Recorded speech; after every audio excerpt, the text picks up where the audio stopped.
I know you are weary.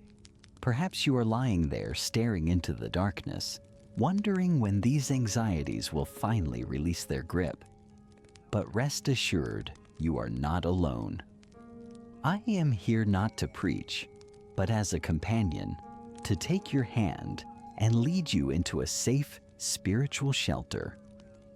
Tonight, we shall borrow the eyes of King David, a great warrior who also endured countless long, lonely nights to rediscover stillness amidst the storms of life.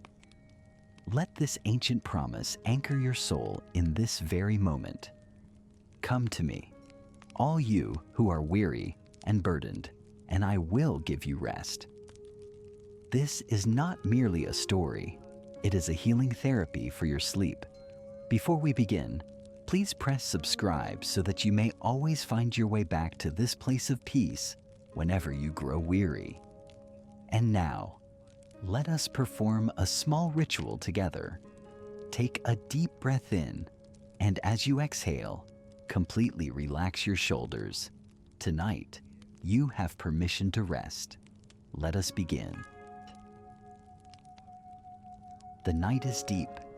Perhaps by now the world beyond your window has descended into silence, yet I know that within your mind a clamorous war has not yet ceased. You lie there, eyes wide open, staring at the ceiling, feeling as though thousands of voices are screaming. Financial worries, fractures in relationships, work pressures, or simply a vague fear of a tomorrow that has not yet arrived.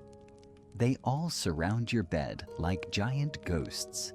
You want to sleep, but your mind remains in a state of combat.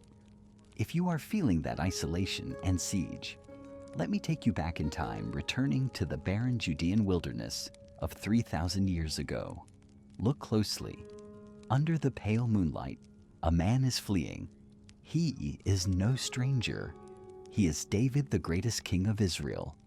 But tonight, he does not sit upon a throne, nor does he have a soft mattress or warm blanket. He is running from his own flesh and blood, Absalom, who has risen up to steal the crown. Imagine that pain. It is not merely the fear of death, but the heartbreak of a father, the collapse of a king's honor.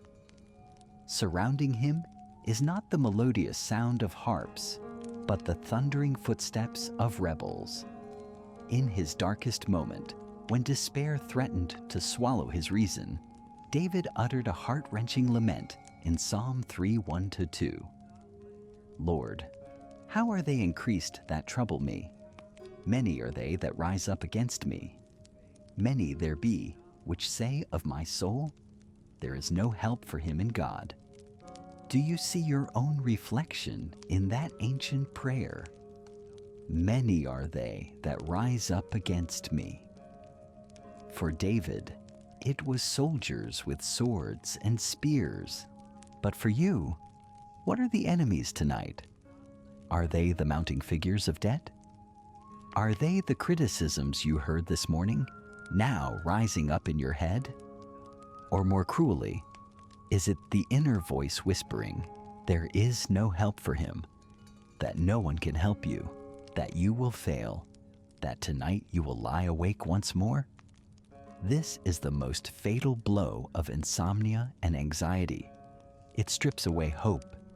It convinces you that you are alone in this battle and that there is no way out. That sense of being besieged triggers a survival mechanism, causing your heart to race, your muscles to tense, making sleep a luxury you cannot afford.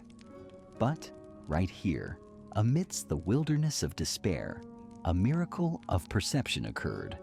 This is the spiritual therapy we need to learn. David did not deny reality. He acknowledged that the enemies were many. But he did not stop there. He shifted his gaze. Instead of looking around to see the enemies encircling him, he looked up, and the picture in his mind changed completely. From the position of the hunted, he realized he was being enveloped. His next declaration in Psalm 3:3 is the golden key to unlocking the door of peace. But thou, O Lord, art a shield for me, my glory, and the lifter up of mine head. Pause for a moment. Close your eyes and visualize that image. A shield. In ancient warfare, a shield was not just a tool to deflect blows. The shield encompassed the soldier, creating a safe space behind it.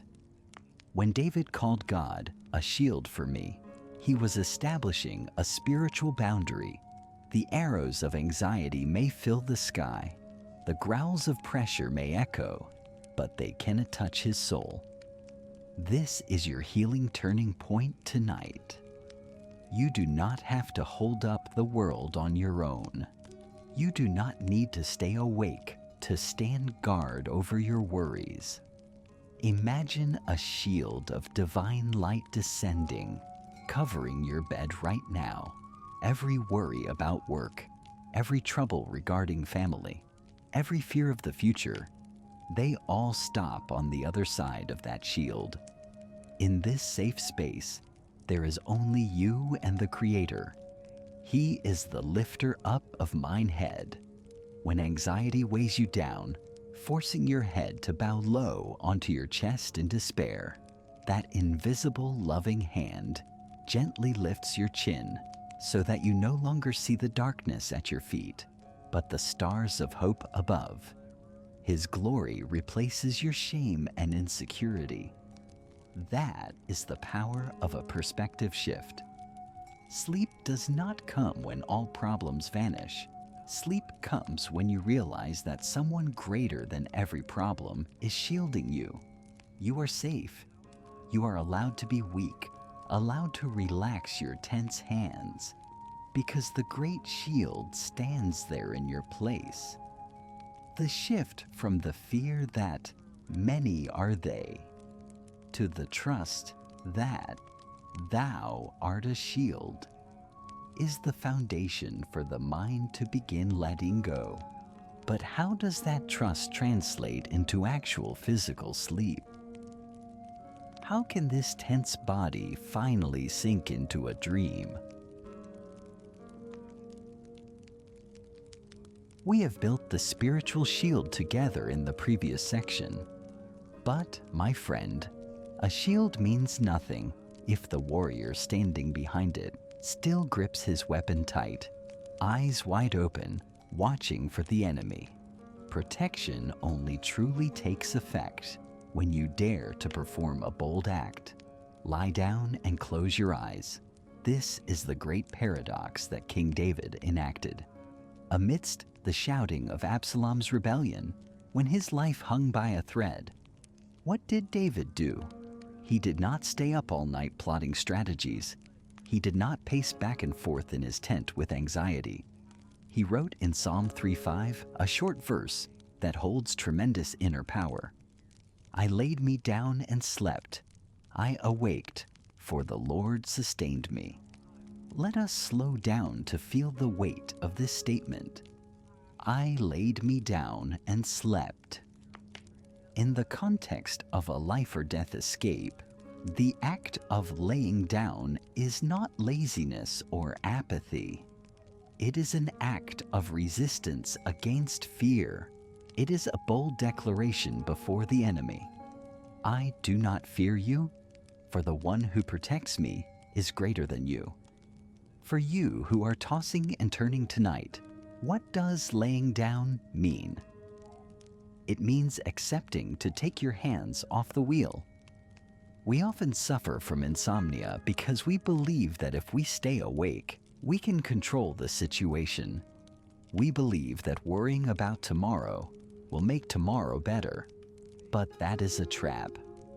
When you stay awake to worry, you are inadvertently saying, God, I do not trust you to watch over me, so I must stand guard myself.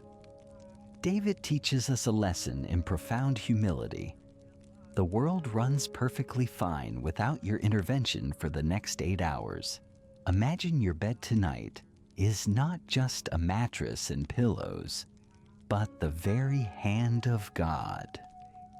When you laid me down, You are transferring the burden of the little universe in your head onto the shoulders of the Creator. Why did David dare to sleep? The reason lies in the second half. For the Lord sustained me. The word sustain here implies a continuous, unceasing support. While David drifted into unconsciousness, while his breathing steadied, and when he was completely defenseless, God remained awake. He is the one who neither slumbers nor sleeps. Tell your heart tonight, God is on the night shift. I can rest now. When trust transforms into sleep, the next miracle arrives, as David describes in Psalm 16:9. This is when healing spreads from the spirit to the body. Therefore my heart is glad, and my glory rejoiceth. My flesh also shall rest in hope. Do you notice the phrase, my flesh also? Insomnia often begins in the mind, but it ravages the body. Muscles tense, the neck and shoulders ache, the stomach knots. That is the flesh reacting to the insecurity of the heart. But when the mind has found a refuge, the body receives the safety signal to rest. The phrase rest in hope, or in some translations, rest secure, paints a beautiful image. It is not a fitful sleep filled with terrifying dreams. It is the sleep of a child in a cradle, knowing for certain that parents are right beside them. In Psalm 16, David adds something wonderful about contentment. The lines are fallen unto me in pleasant places. Yea, I have a goodly heritage. Amidst the wilderness, David saw pleasant places. He did not look at his current material lack, but at the richness of his relationship with God. Tonight, when you close your eyes, instead of counting troubles, try to visualize the pleasant places God has given you. A roof to shelter you, breath that is still steady, a tomorrow with a chance to start again. That is your heritage. This gratitude will be the strongest sedative, smoothing the furrows on your brow and guiding you into deep sleep, where both soul and body are restored. You have learned how to create a shield of protection, and you have learned how to lay yourself down in trust. But the journey of healing does not stop there. Sometimes, even though we have lain down, our minds still wander into painful memories or dark scenarios.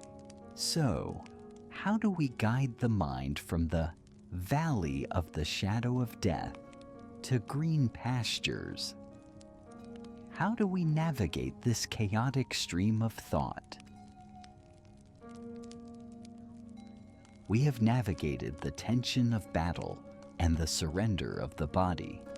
But, my friend, there is a deeper layer of the mind that insomnia often attacks. The sense of emptiness and uncertainty. Even when you are safe, sometimes a nameless sadness or extreme loneliness creeps in, whispering that life is meaningless and that tomorrow holds nothing worth waking for. It is this very emptiness that keeps your eyes wide open in the night. King David, with the sensitive soul of an artist, understood this well. He knew that protection was not enough. The human soul craves satisfaction. And in Psalm 16:8, he shares the most powerful spiritual meditation secret he applied every night. I have set the Lord always before me. Because he is at my right hand, I shall not be moved. Pay attention to the phrase, I have set. This is an act of the will, an active choice of the mind. At night, our mind is like an unsupervised cinema. It automatically projects onto the screen of your brain horror movies of the past and disaster scripts of the future. We often set our debts before us, set a difficult boss before us, or set our illness before us. And because those things are always fluctuating, our hearts are also moved. But David staged a revolution in his mind. He turned off all those movies and actively placed the image of God right at the center of his vision. Tonight, try to do as David did. Instead of staring into the undefined darkness, use the eye of faith to visualize the loving one present right before you. When the object of your attention is the immutable one, your soul anchors itself to that stability. I shall not be moved. Even if bad news comes tomorrow morning, even if storms rise, right in this moment, your anchor is firmly secured to the Rock of Ages. And when God's presence fills your bedroom, it brings not only quiet peace, but also a miraculous healing energy described in the conclusion of Psalm 16:11. Thou wilt show me the path of life. In thy presence is fullness of joy. At thy right hand there are pleasures forevermore. Fullness of joy. Does it seem strange to speak of joy at bedtime? In truth, this is the key. Anxiety drains your life energy, leaving you exhausted. But God's presence refills the cup of your soul with fullness of joy. This is not the loud joy of a party, but the quiet, profound gladness of knowing you are unconditionally loved. It is a warmth spreading through your chest, dispelling the chill of loneliness. David ends his song not with images of death or enemies, but with pleasures forevermore. He realized that tonight's sleep is but a small shadow of eternal rest. No matter how long the night, dawn will surely come. And no matter how difficult life may be, the ultimate destination of the believer is eternal joy beside him. This bright perspective dispels the ghost of depression. When you know that the path of life has already been marked out for you by God, you no longer need to lie with your hand on your forehead, calculating every move. You can entrust tomorrow's itinerary to the great guide. Thus, we have completed the first cycle of healing with King David. We have seen the shield of protection when enemies surround us, Psalm 3. We have dared to lay down and sleep in trust, Psalm 3 and 16. And now we are enjoying joy in his presence, Psalm 16. Now, as your soul is anchored, your body relaxed, and your mind beginning to taste the sweetness of peace, I want to invite you on a journey even deeper, a journey into the inner world, where God is not just a shield protecting from the outside, but becomes the shepherd leading you through the deepest valleys of the subconscious. Take a deep breath and let the sound of a cool, clear stream begin to flow through your mind. We are about to enter the most famous psalm, where every weary soul finds its harbor. We have walked together through the dark night with King David, learning to raise the shield of faith against the arrows of fear. But, my friend, there is a profound psychological truth we must face. There are times when, even with no enemies attacking, we still cannot sleep.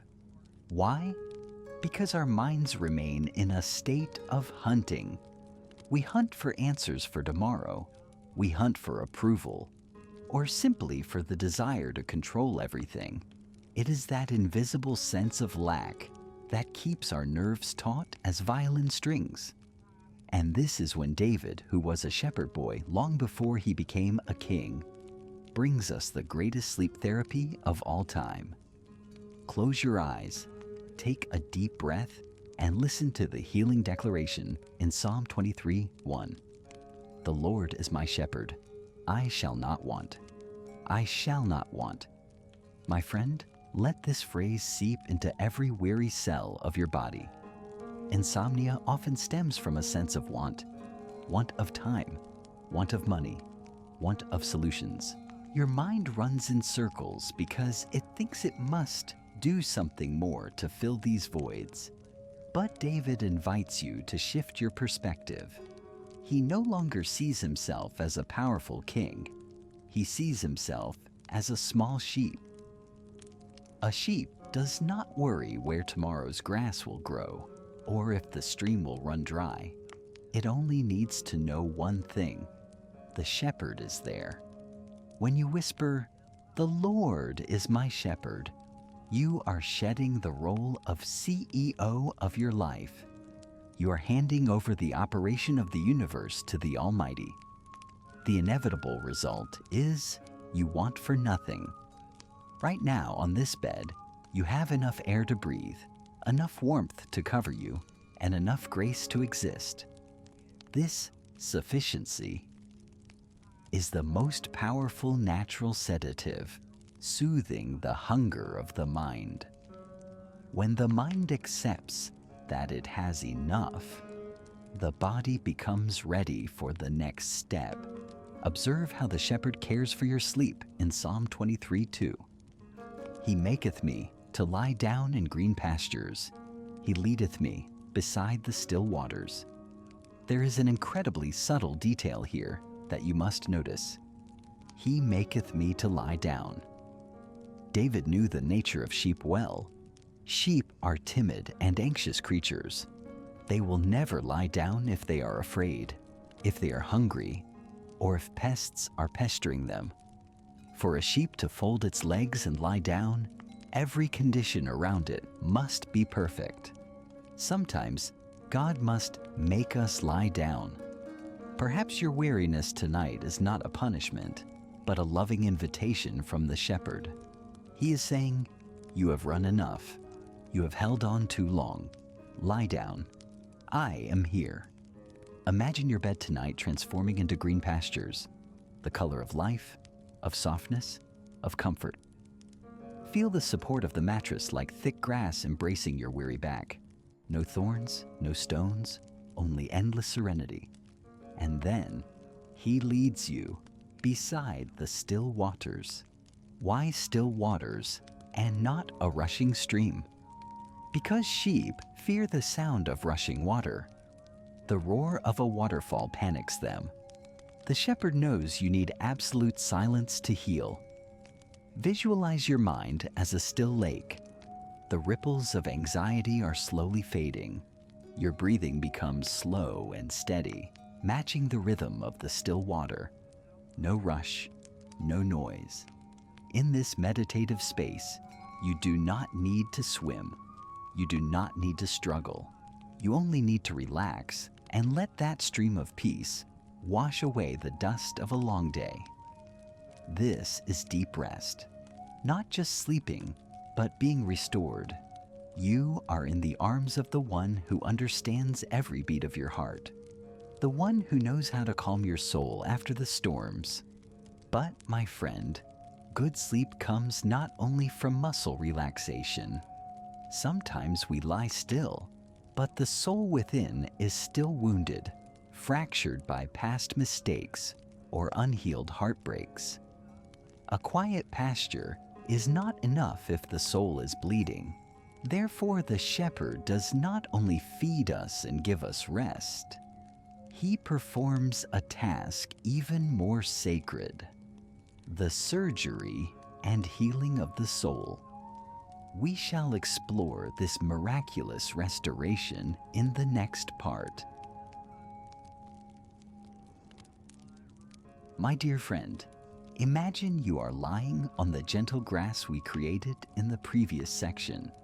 Your body has rested, but I know that perhaps deep within your chest, a heavy stone remains, refusing to dissolve. That is emotional exhaustion. That is the scratches of disappointment in yourself, or the nameless sorrows you have carried for too long. A good sleep is not merely the shutting down of consciousness, but the restoration of the subconscious. And this is when the shepherd performs the second miracle, a subtle yet incredibly powerful one recorded in Psalm 23:3. He restoreth my soul. He leadeth me in the paths of righteousness for his name's sake. Listen to the first phrase, he restoreth my soul. In ancient shepherd imagery, this term evokes a very moving picture. Sometimes a sheep with heavy wool, or one that is too well fed, will become cast down. It lies on its back, legs flailing in the air, struggling in desperation, unable to turn itself over. If no one rescues it, it will die in that position from fear and exhaustion. Do you sometimes feel like that cast down sheep? Are you stuck in the tangles of life, struggling in spiraling thoughts every night without finding a way out? Do you feel like you have run out of options? Do not fear, for the shepherd always inspects his flock. When he sees you cast down in the mess of anxiety, he does not scold, he does not strike. He gently bends down, uses his steady hands to turn you over, massages your numb limbs, and helps you stand firm. Tonight, let this verse be a healing whisper. He restoreth my soul. Imagine a fresh stream of energy pouring into your parched soul. The fragments of self-esteem, the cracks in your faith, are being mended by him. You do not need to fix yourself tonight. Let him do it. Exhale despair and inhale restoration. You are being renewed right in this sleep. But anxiety comes not only from the past, it also comes from confusion about the future. What must I decide tomorrow? Am I on the wrong path? Analysis paralysis is the enemy of sleep. David brings us a sedative for this confusion through the second half of the verse. He leadeth me in the paths of righteousness. The paths here are not wide boulevards, but often narrow trails on the mountainside. But they are the right paths. You do not need to see the entire map of your life tonight.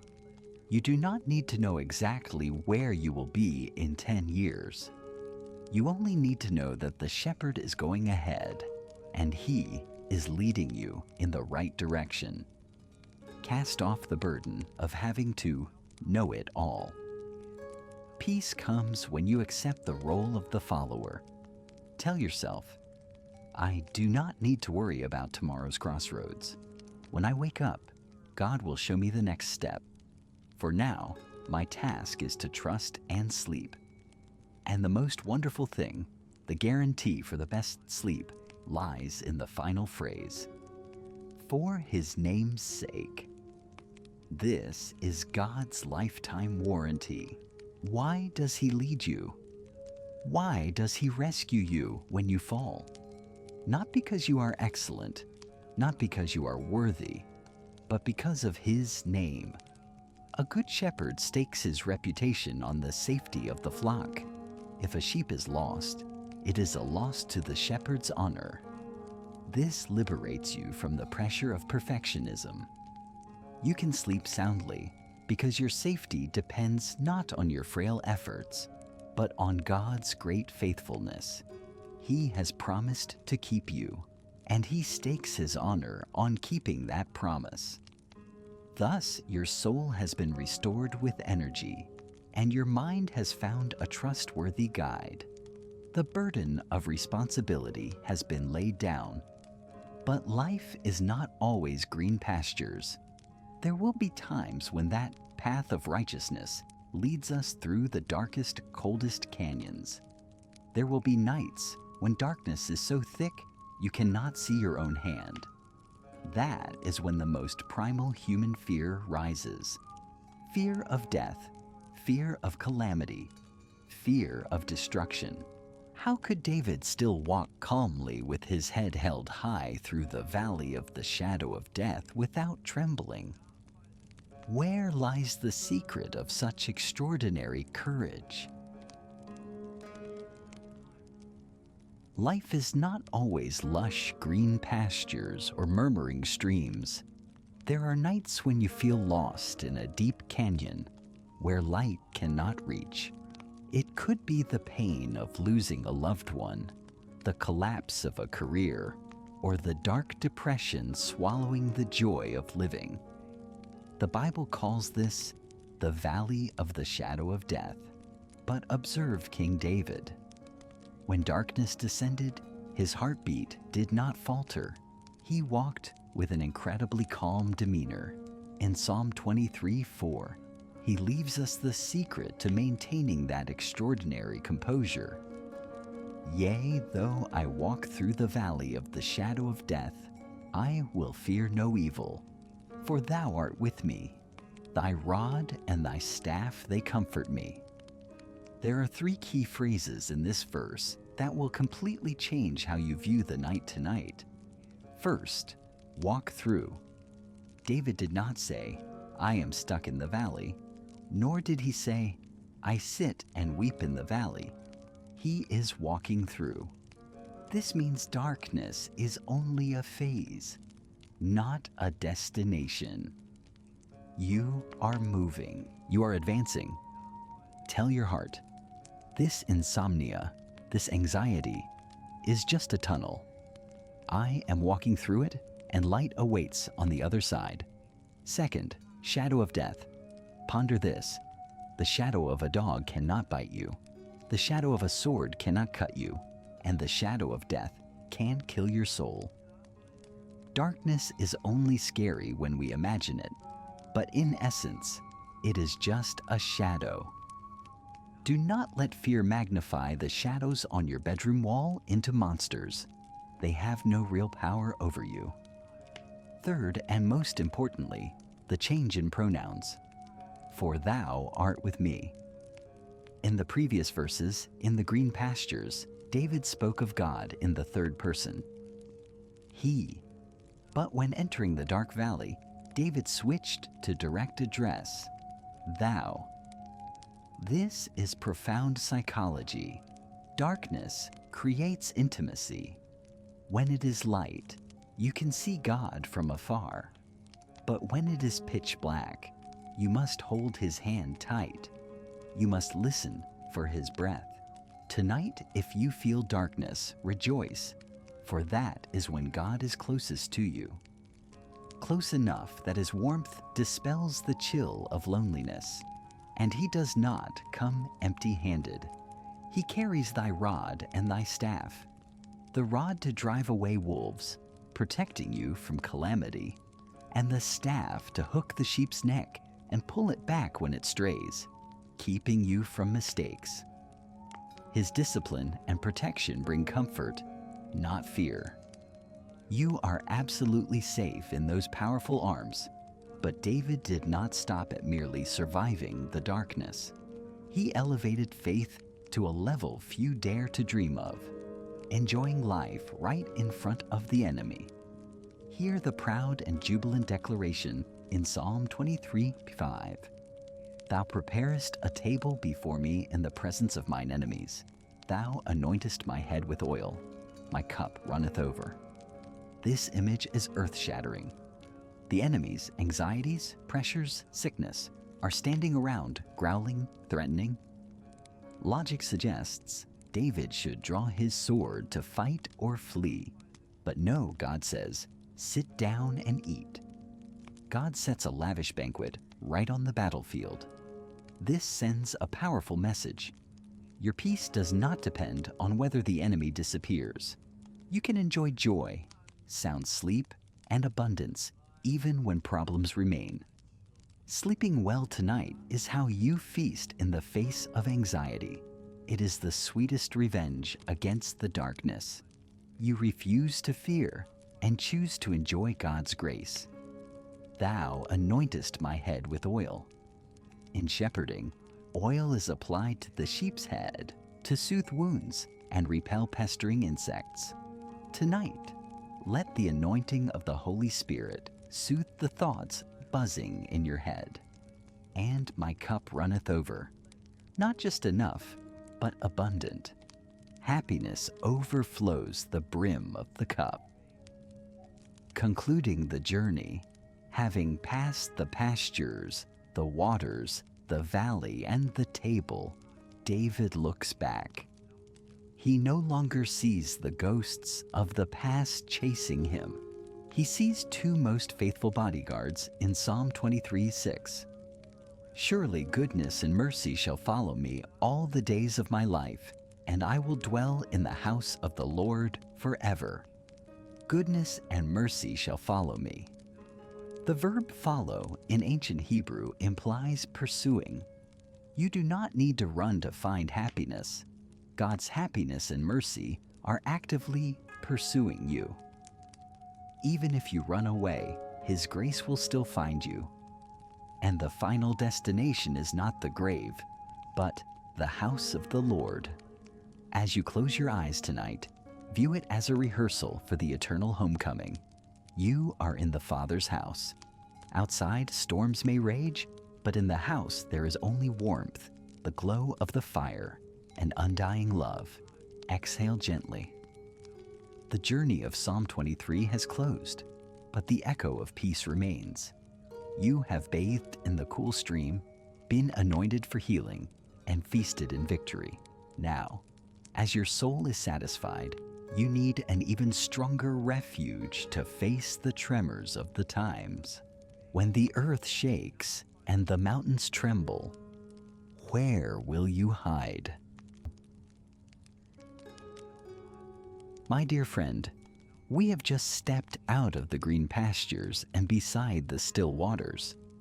But I understand the reality of life sometimes does not allow us to stay in that serenity forever. There are nights when you return home feeling as though an army of anxiety is besieging you. Bad news, heavy pressures, threats from circumstances all create a dense darkness waiting to swallow your sleep. In those moments, gentleness is not enough. You need strength. You need a place where fear cannot trespass. Listen to the powerful voice of King David, resounding in Psalm 27:1, not as a weak plea, but as a manifesto of victory over the night. The Lord is my light and my salvation. Whom shall I fear? The Lord is the strength of my life. Of whom shall I be afraid? Let the words light and salvation seep into your mind right now. Why do we lose sleep? Because of darkness.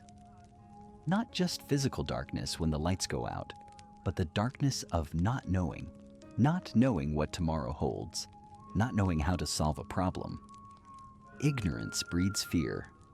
But David declares, God is light. When the light is turned on, darkness automatically vanishes. You do not need to fight the darkness. You only need to turn on the light. Tonight, turn on the lamp of faith. Look at your problems under God's light. Under that light, the giant ghosts on the wall are revealed to be merely small challenges for which God already has a solution: salvation. And more importantly, the Lord is the strength of my life, or as some translations say, a fortress. Imagine your mind tonight not as a rickety shack in the storm, but as a solid stone fortress. Walls meters thick, gates of sturdy bronze. You're sitting in the safest, deepest part of that stronghold.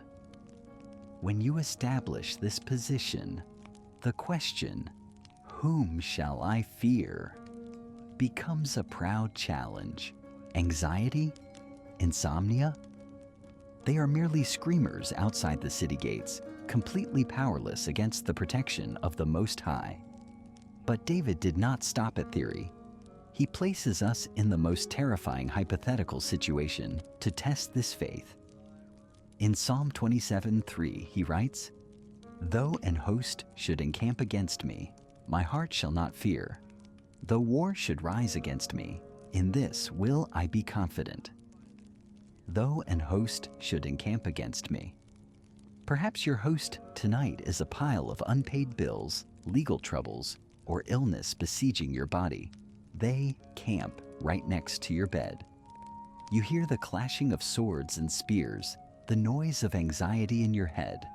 But what is David's reaction? My heart shall not fear. This is not denial, it is confidence.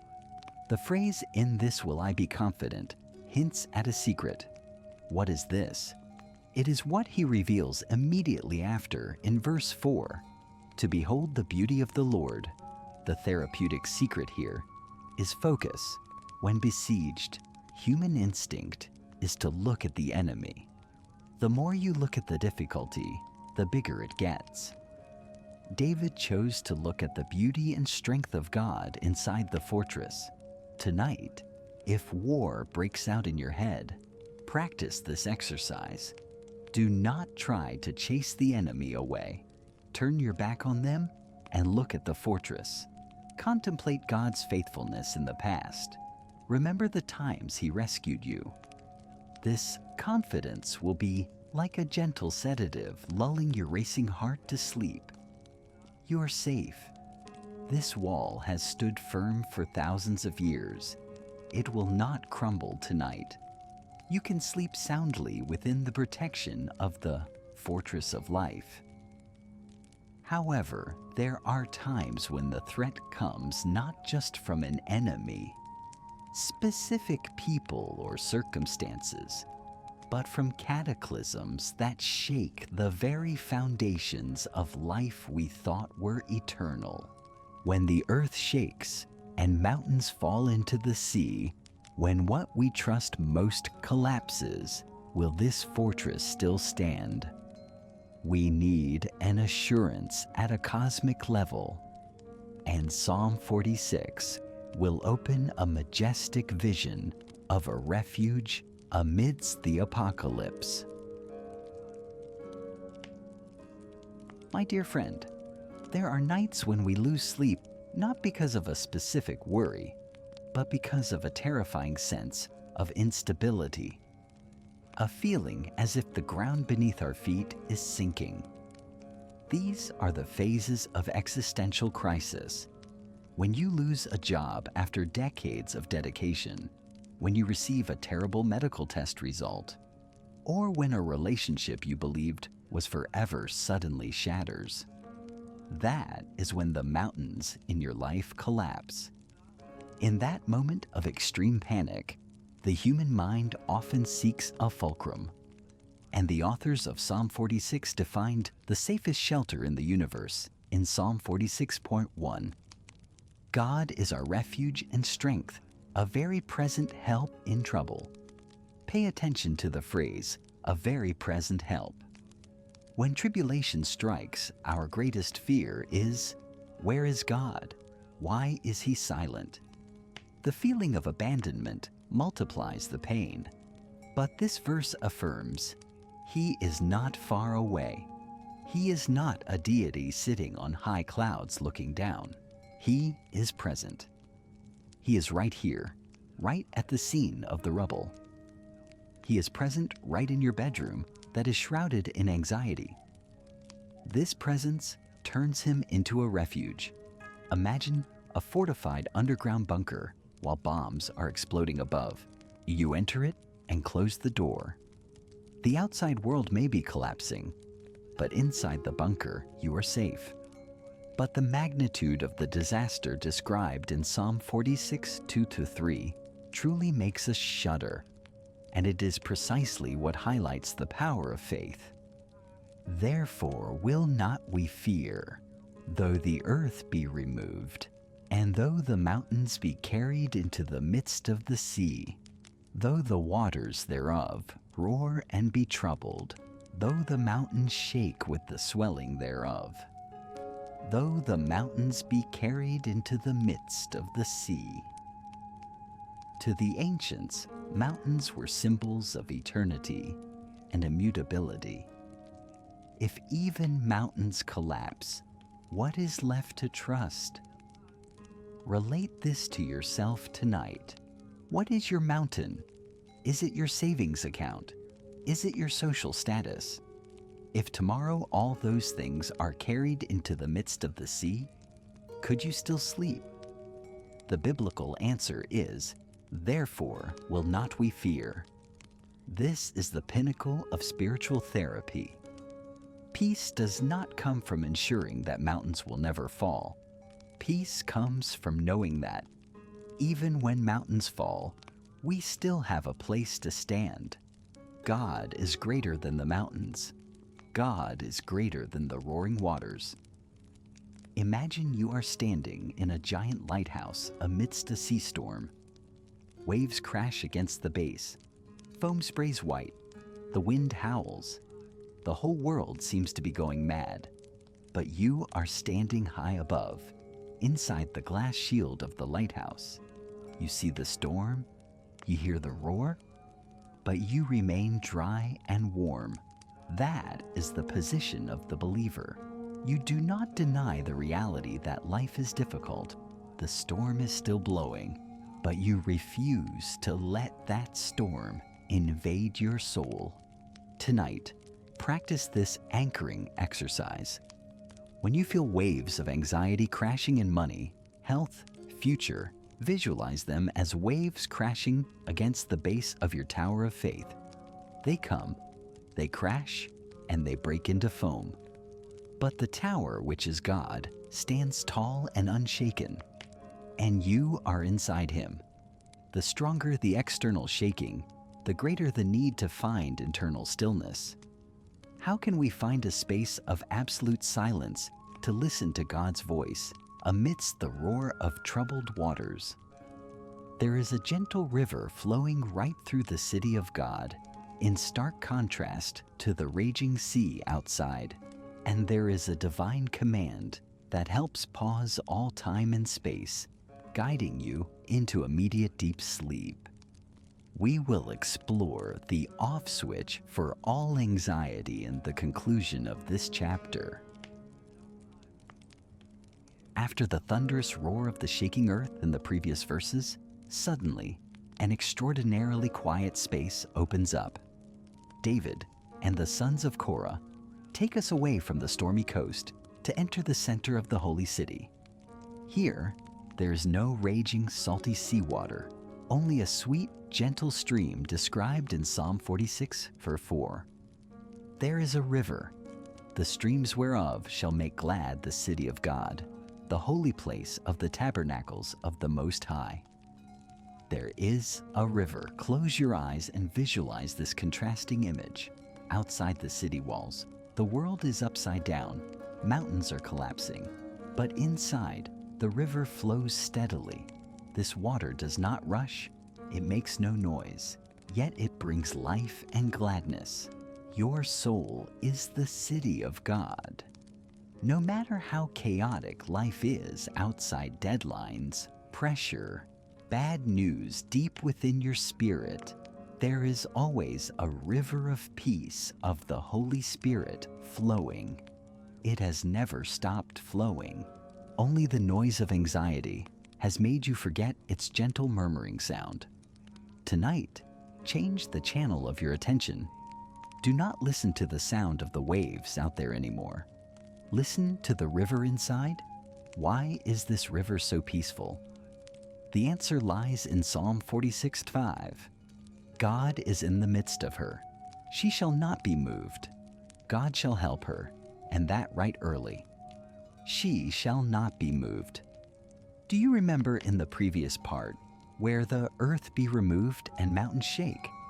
The outside world is moved, but the soul with God in its midst is not moved.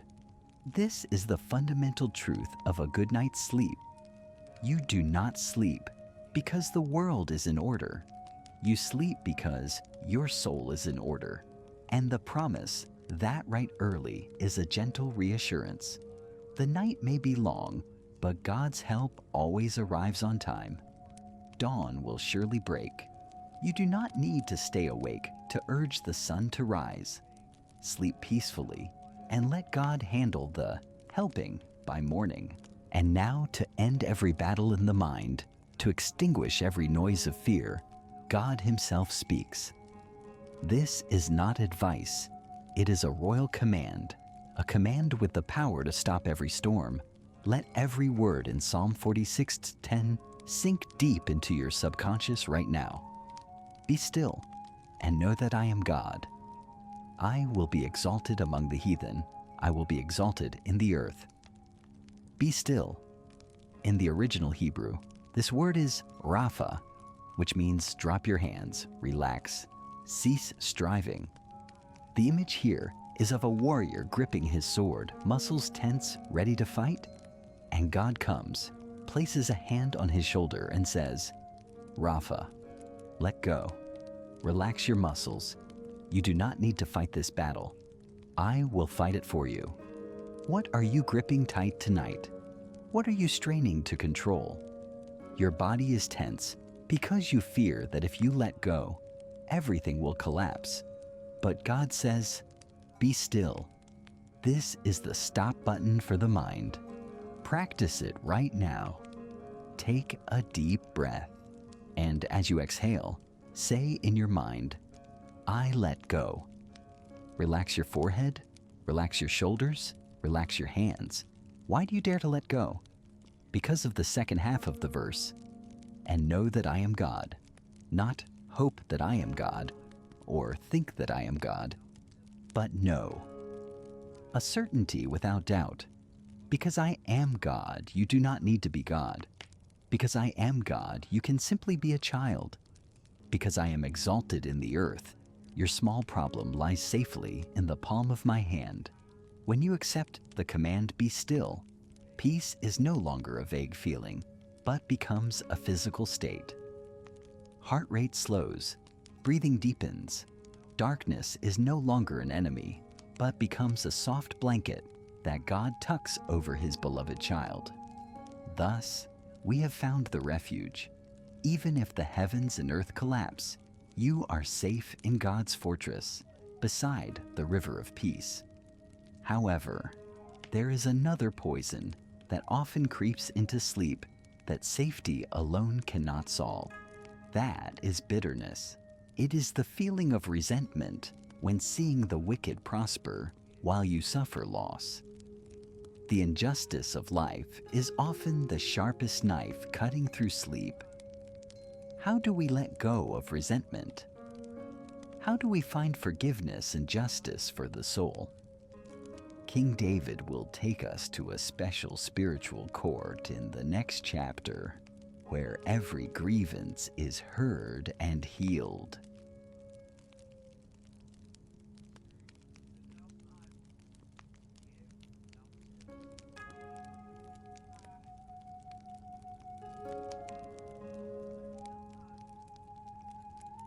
My dear friend, if you cannot sleep tonight, not because of the thunder outside or the fear of tomorrow, but because images of the past keep hovering in your mind, the lies, the backstabbing actions, the ingratitude of someone you once trusted, then I understand how heavy your chest feels. Anger and the sense of being treated unfairly are the strongest stimulants. They pump adrenaline into your blood, making your heart race in indignation. You ask yourself, why did they do that to me? Why do the wicked live happily while I endure this pain? King David, a warrior hardened by wind and fog, also tasted this bitter cup. In Psalm 55, the setting is not a battlefield with foreign enemies, but a coup from within, from his closest circle. In that extreme pain, David uttered a wish that perhaps, on many nights, you have also silently wished in Psalm 55:6. And I said, "Oh, that I had wings like a dove, for then would I fly away and be at rest. Oh, that I had wings like a dove." The image of the dove evokes fragility, innocence, and a longing for freedom. David wanted to fly away. He wanted to flee from this cruel reality. He wanted to fly to the wilderness, far from humanity, just to find a little rest. Do you also want to run away somewhere far tonight? Do you want to turn off your phone, lock your social media accounts, and vanish from this world full of deceit just to sleep in peace? The desire for escapism is a natural reaction of a soul exhausted by people. But what hurt David the most? It was not the enemy's sword, but the smile of an old friend. He pours out his broken heart in Psalm 55:12-14. For it was not an enemy that reproached me, then I could have borne it. But it was thou, a man mine equal, my guide and mine acquaintance. We took sweet counsel together and walked unto the house of God in company. But it was thou. The three most painful words in the world. It was the very person you trusted, the person with whom you took sweet counsel. Betrayal from a close companion creates an infected, swollen wound that torments you every night. This resentment doesn't allow you to sleep, for your mind is busy erecting internal courtrooms to convict them. But, my friend, keeping bitterness in your heart is like drinking poison and expecting the other person to die. Resentment does not harm the one who betrayed you. They are sleeping soundly. It is only killing your sleep and your health. David found a way out. He did not grow wings to fly away like a dove, but he performed a powerful spiritual act to liberate himself. This is the golden key for you tonight, found in Psalm 55:22. Cast thy burden upon the Lord, and he shall sustain thee. He shall never suffer the righteous to be moved. Cast thy burden. The verb cast here is very strong. It does not mean to hand over gently. It means to use force to throw a heavy object off your shoulder. What is your burden? Is it hatred? Is it injustice? Is it the desire for revenge? God says, throw it to me. Right now. Tonight, I will be the one to carry that sack of resentment for you. Why have you not slept yet? Because you are still hugging that burden. You carry it to bed, cover it with a blanket, and nurse your pain. The therapy here is the transfer of ownership. This problem is no longer yours. It is God's. Judgment belongs not to you, but to the Supreme Judge, and the accompanying promise is wonderful. He shall sustain thee. When you cast off the weight of hatred, your shoulders will feel light, and God's hands will catch you and sustain you. You will not be moved by the weight of betrayal anymore. Imagine gathering all the faces that hurt you, all those harsh words into a bag. Take a deep breath, and as you exhale, visualize yourself throwing that bag hard into God's vast hand. The bag has left your hand. You are free. But after throwing it, sometimes our eyes still glance over at the neighbor's house where the wicked are living prosperously. We see them wealthy and successful, even though they do wrong. And envy, dissatisfaction rises again. Why does God let them prosper like that? The question of cosmic justice once again disturbs sleep. To solve the root of this comparison and envy, we need a clear vision of time and destiny.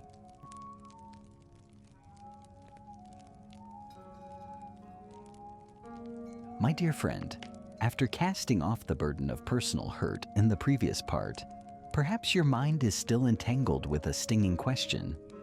Why? Why do the wicked succeed?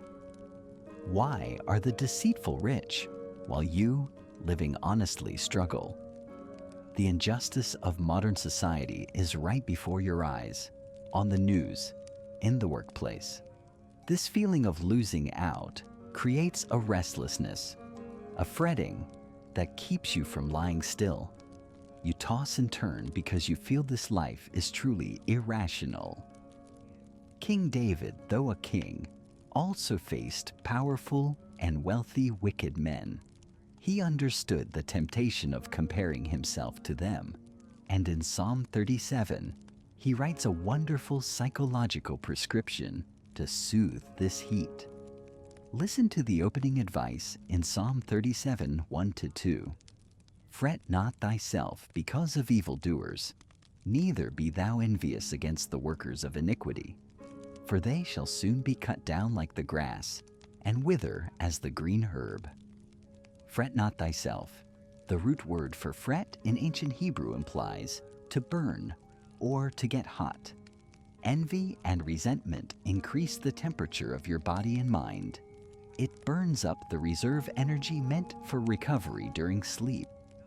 David advises, do not burn yourself out. Why? Because you are looking at the wrong time frame. You're looking at their prosperity today. But David invites you to look at tomorrow. Visualize the image. Cut down like the grass.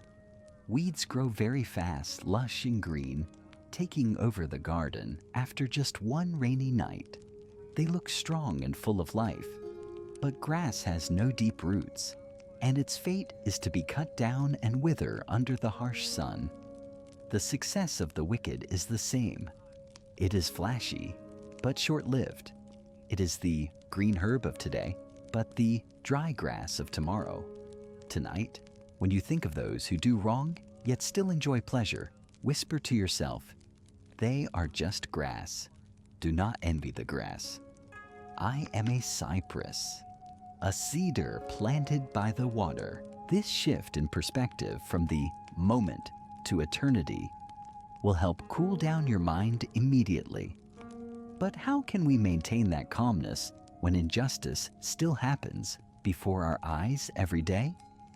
David offers a specific action guide in Psalm 37:7. Rest in the Lord and wait patiently for him. Fret not thyself because of him who prospereth in his way, because of the man who bringeth wicked devices to pass. Rest in the Lord. The word rest here also means silent. Stop arguing with God about fairness. Stop asking why. Let your soul be silent and trust in God's timing. And wait patiently. This is the hardest thing, but also the best sedative. Impatience to see justice executed immediately is the very cause of insomnia. But God has his own schedule. His justice may come slowly, but it will surely come. When you accept waiting, you cast off the burden of being the judge. You do not need to monitor whether the wicked have been punished yet. That is God's job. Your job is to sleep. Finally, David warns about the backlash of anger in Psalm 37:8. Cease from anger and forsake wrath. Fret not thyself in any wise to do evil. Cease from anger. Anger is an acid. It corrodes the vessel that contains it, you, more than the object it is poured upon. Anger late at night is like drinking poison and expecting the other person to suffer. David warns, if you keep nursing resentment, fret not thyself in any wise, it will lead you to do evil. You will become bitter, sour, and lose yourself. You will become the very thing you hate. So tonight, perform the weeding ritual in your mind. Close your eyes. Visualize the evildoers, the injustices you see, like weeds growing wild. Do not be angry at them. See the scythe of time approaching. Take a deep breath and tell yourself, I choose to be the wheat full of grain, waiting for God's harvest. I do not envy the weeds. Letting go of this comparison returns serenity to you. Your mental space is cleared, airy, ready to receive better things. So, if the weeds will be cut down, what will remain? What will be the fate of the meek, those who suffer loss like you? Is there any reward for these long nights of enduring injustice? The answer is yes. And it is not just a spiritual promise, but an assurance of a real heritage. Let us join King David to open the divine will for the righteous in the final part of this chapter.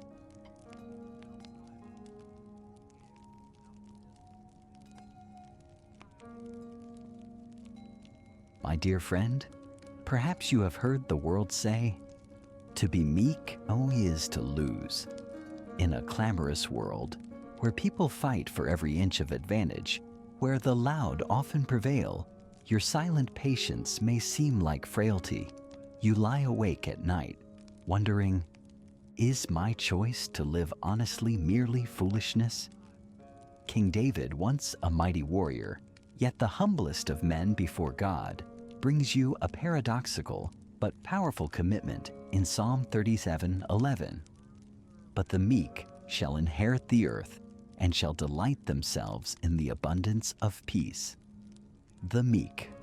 Do not misunderstand this word. In the original language, meekness does not mean weakness or timidity. It is the image of a mighty war horse accepting the bit and bridle of its master. It is strength under control. You choose not to seek revenge, not because you cannot, but because you trust God.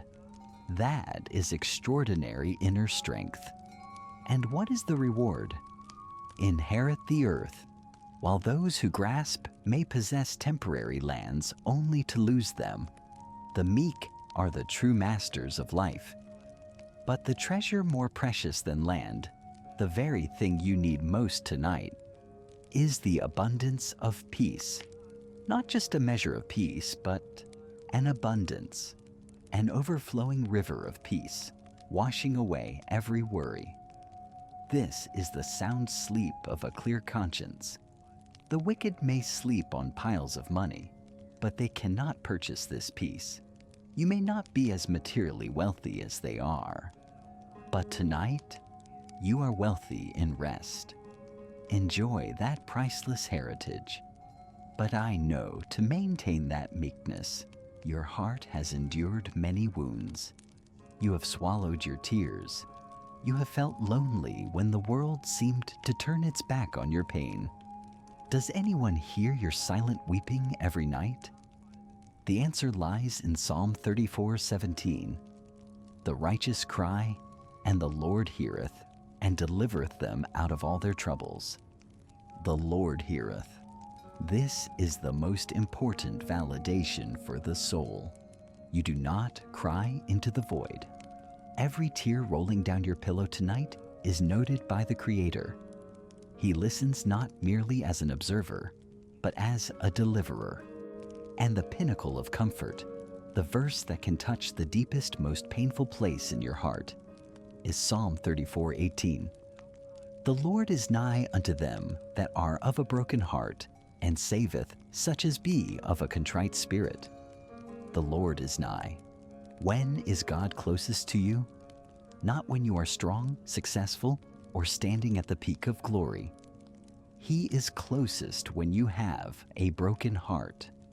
When your heart shatters into pieces because of injustice, because of the pain of loss, that is when heaven descends lowest to touch you.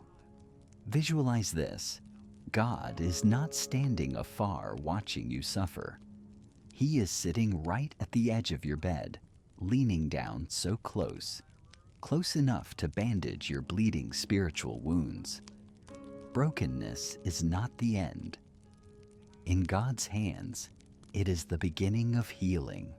Just as soil must be broken to receive the seed, a broken heart is where the seed of peace begins to sprout.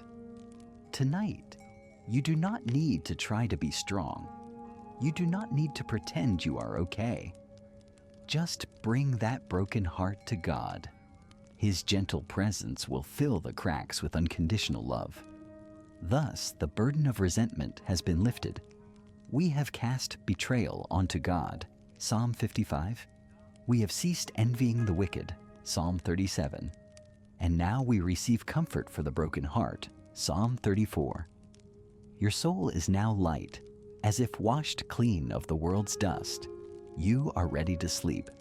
But as the night deepens, as reason recedes to make way for the subconscious, primal fears of physical safety arise. Fear of sickness, fear of accidents, fear of the night terrors. To have a deep sleep without terrifying dreams, you need supernatural protection. You need a spiritual iron dome to shield against every arrow that flies by day and the pestilence that walks in darkness. Prepare your spirit, for we are about to step into the most powerful manifesto of protection in the entire Bible, Psalm 91.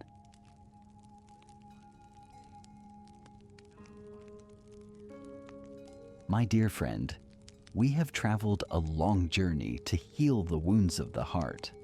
But I know when you turn off the light and pull the blanket up to your chest, a most primal human feeling often rises, the feeling of being naked and vulnerable.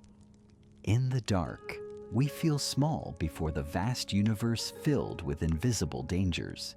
You ask yourself, who will guard me when I lose consciousness and sleep? Tonight, I invite you into a space the Bible calls the secret place. This is not a reinforced concrete bunker, but a spiritual dimension where no calamity can touch. Listen to the opening declaration of the greatest manifesto of protection in history. In Psalm 91:1, "He that dwelleth in the secret place of the Most High shall abide under the shadow of the Almighty." Pay attention to the two keywords defining your safety: secret place and shadow. The secret place is the VIP area, reserved for the closest ones. You are not a stranger to God. You are family. When you enter sleep with prayer, you are entering the King of Heaven's secret chamber, where no enemy holds the key to enter. And the image under the shadow is truly the pinnacle of comfort. Imagine the physics. To stand in someone's shadow, you must stand very close to them.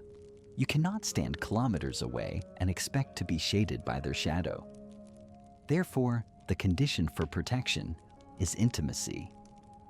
Tonight, if you feel afraid, move closer to God. Visualize the Almighty standing right next to your bed, so huge and magnificent that his shadow covers the entire room, hiding you from every vision of evil. In that shadow, you become invisible to disaster. This intimacy leads to a powerful personal confession in Psalm 91:2. "I will say of the Lord, He is my refuge and my fortress, my God. In Him will I trust." I will say, faith needs to be spoken out loud. In the quiet night, let your own ears hear your voice affirming this. When you speak it, you are establishing an energy boundary around your bed. You are declaring sovereignty that this mind belongs to God, not to fear. But God's protection is not just cold castle walls. Insomniacs need more than rigid safety. They need soothing comfort. And Psalm 91 shifts scenes spectacularly from the image of a fortress to the image of a great mother in Psalm 91:4. "He shall cover thee with his feathers, and under his wings shalt thou trust. His truth shall be thy shield and buckler." Cover thee with his feathers. Feel this softness. God does not just protect you with swords and spears. He cherishes you like a mother bird cherishes her young. Visualize a pair of giant, warm, pure white wings gently descending, wrapping around your body that is trembling with cold and anxiety. In that soft layer of feathers, the noise of the outside world is canceled out. The temperature becomes pleasantly warm. You are allowed to curl up, small, and absolutely safe. This is spiritual, deep pressure therapy. The sensation of being held tight and enveloped helps the sympathetic nervous system, fight or flight, calm down, making way for the parasympathetic nervous system, rest. Do not worry that the softness of feathers is not enough to stop the enemy's missiles, because right behind that layer of feathers is, "His truth shall be thy shield and buckler." barbed wire on the outside, velvet on the inside. That is the essence of supernatural protection. Infinitely gentle with you, but infinitely tough with your enemies. You have been brought into the secret place. You have been covered with the wings of peace. But in reality, the night still holds specific fears, night terrors, invisible illnesses spreading in the air, pestilence, or pressures attacking relentlessly by day. Arrows. How can you sleep well knowing the world out there is full of risks? King David will give you a special immunity card in the next part, affirming that even if 1,000 fall at your side, disaster cannot come near you.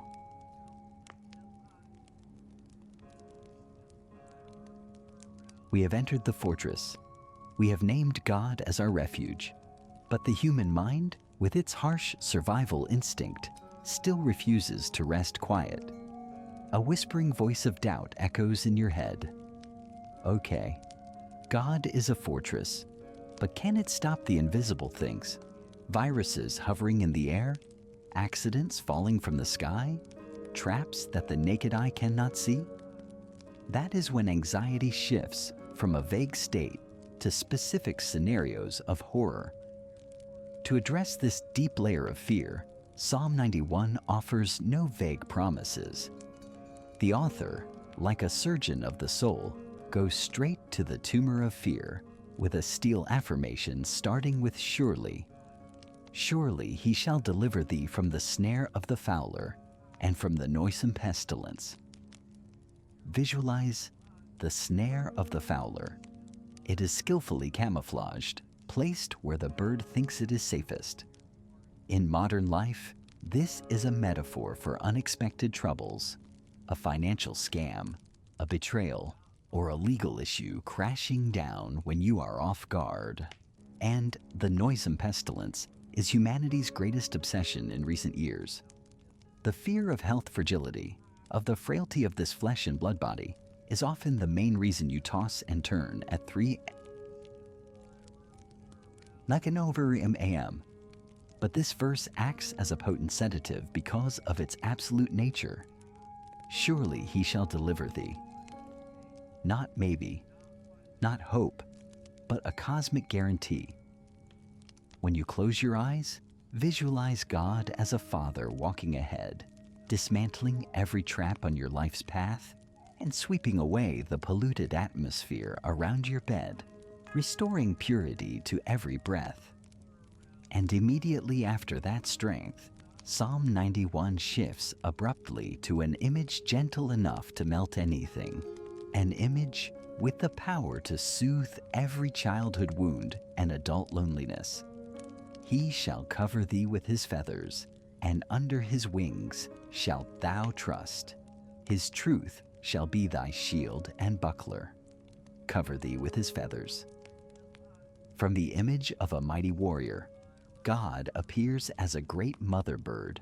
Imagine shrinking yourself, nestling into that warm, soft chest.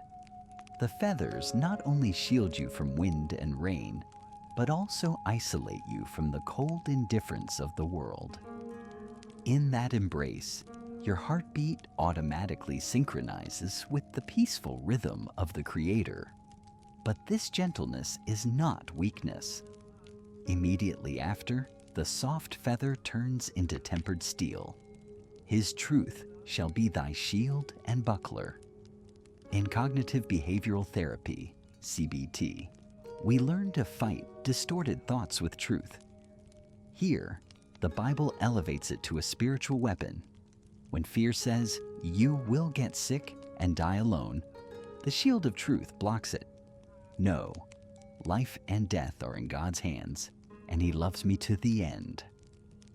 When anxiety says, tomorrow you will fail, the shield of truth replies, I can do all things through Christ which strengtheneth me.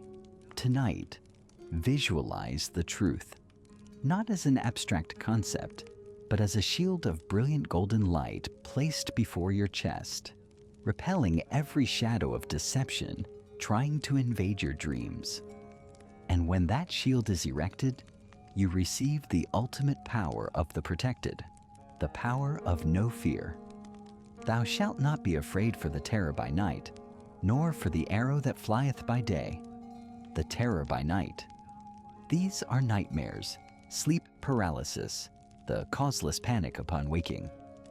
The arrow that flieth by day. These are criticisms at work, deadline pressures, the jealousy of the world.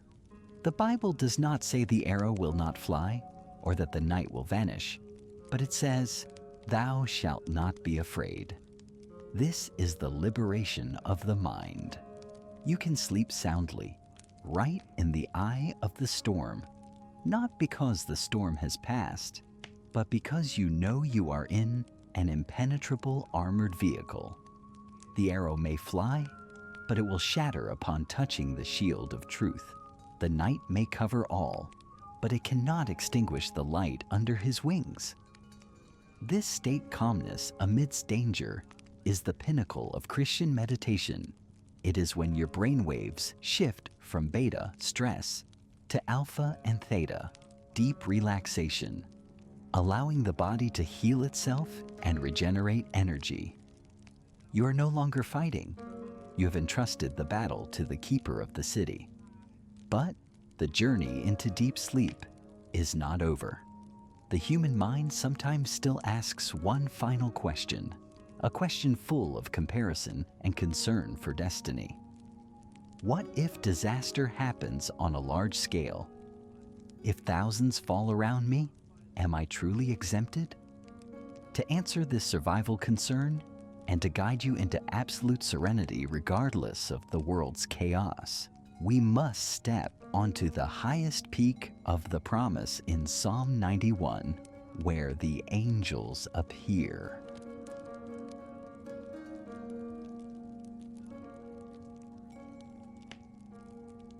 As night covers the world, one of the most primal fears arises: the fear of being abandoned amidst chaos.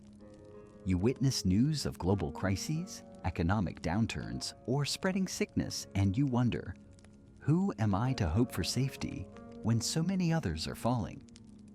This is when Psalm 91 offers an overwhelming, epic vision, completely separating the fate of the believer from the chaos of the crowd. Listen to the declaration of a divine privilege. 1,000 shall fall at thy side, and 10,000 at thy right hand, but it shall not come nigh thee. 1,000 shall fall. This is a fierce image of life's battlefield. But pay attention to the following clause: but it shall not come nigh thee. In soul therapy, this helps you establish a spiritual boundary. You do not need to carry the fear of the whole world. You can stand in the eye of the storm, witness the collapse around you, yet remain internally still, not because you are unfeeling, but because you know you are standing on a different rock, the rock of faith. You are invited to be a witness of peace, not a victim of panic. Take a deep breath and visualize an invisible layer of tempered glass surrounding your bed. All the noise and destruction outside are merely passing images, unable to touch your flesh or your mind, and you are not alone within that protection. Previously, we spoke of the Father's shelter. Now, He sends a distinct guard for you. This is the most cinematic passage, where the invisible world reveals its power. For He shall give His angels charge over thee, to keep thee in all thy ways. They shall bear thee up in their hands, lest thou dash thy foot against a stone. He shall give His angels charge over thee.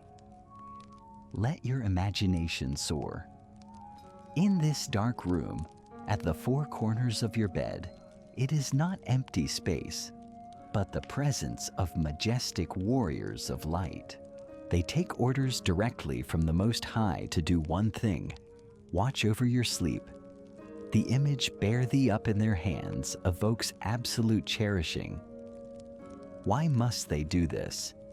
Lest thou dash thy foot against a stone. Reflect on this. God cares even about you dashing your foot, the small troubles, the petty daily incidents that frustrate you and cause insomnia. If He sends a legion to handle the small stones on your path, will He abandon you before the great abysses? Certainly not. This care is meticulous, detailed, and comprehensive. You can relax every muscle right now, as if you are truly being borne up by supernatural entities, floating, weightless, and absolutely safe. When you recognize this massive backing, your mindset changes. You are no longer a fugitive of the night, but a conqueror of the night. Thou shalt tread upon the lion and adder, the young lion and the dragon shalt thou trample under feet. The lion and the adder are symbols of violent fears and hidden toxic traps. But in tonight's dream, if they appear, you will tread upon them. This is empowerment therapy. Fear does not disappear, but your position is higher than fear. You walk over nightmares like a king walks over a carpet. Finally, to close this majestic symphony and guide you into deep sleep, God Himself speaks. It is no longer the voice of the psalmist, but a direct utterance from the Creator. A sweet promise addressing humanity's greatest fear, death and meaninglessness. With long life will I satisfy him and show him my salvation. With long life will I satisfy him. The most critical word here is satisfy. Many live long, but full of anxiety and sickness. That is not a blessing, but God's promise is satisfaction. Like a child who, after being well fed and playing to their heart's content, automatically closes their eyes and sleeps soundly. God promises that your life will be so full, so complete with meaning and peace, that when night falls, whether the night of a day or the night of a lifetime, you will close your eyes with contentment, no regret, no fear, and show him my salvation. That is the final image remaining on the retina of your soul before you sink into sleep. Not an image of worry, but a vision of deliverance. Tomorrow's problems already have a solution. Every burden has been lifted. Now, O weary soul, the legion of angels is in position. The wall of protecting fire has been erected. The promise of satisfaction has been sealed. There is nothing left to do, nothing left to worry about.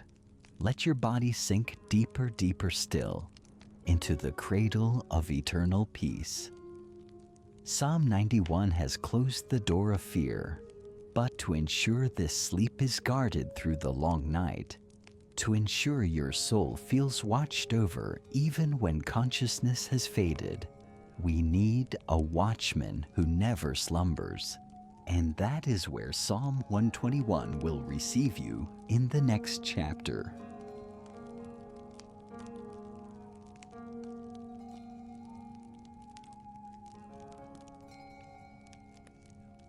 If Psalm 91 was an epic battle song with swords and angels, Psalm 121 is a gentle nomadic love song echoing amidst the quiet Judean hills. Imagine you are walking with King David or the ancient pilgrims on the trail leading back to Jerusalem. Night falls and the rolling mountains before you are both majestic and threatening. They are the hiding places of wild beasts and robbers. In a modern psychological context, those hills are the piled up difficulties waiting for you tomorrow morning. Mountains of work, mountains of debt, or the peaks of fame you have yet to reach. When you lie down in bed, The natural tendency of the mind is to lift up eyes unto the hills, which means staring at these difficulties. Anxiety stems from measuring our smallness against the vastness of the problem. But David, with the wisdom of one who has weathered many storms, taught us a powerful attention-shifting technique. He does not look at the mountain in fear. He looks past the peak, all the way to the heavens. I will lift up mine eyes unto the hills, from whence cometh my help. My help cometh from the Lord, which made heaven and earth. I will lift up mine eyes. This is an active act.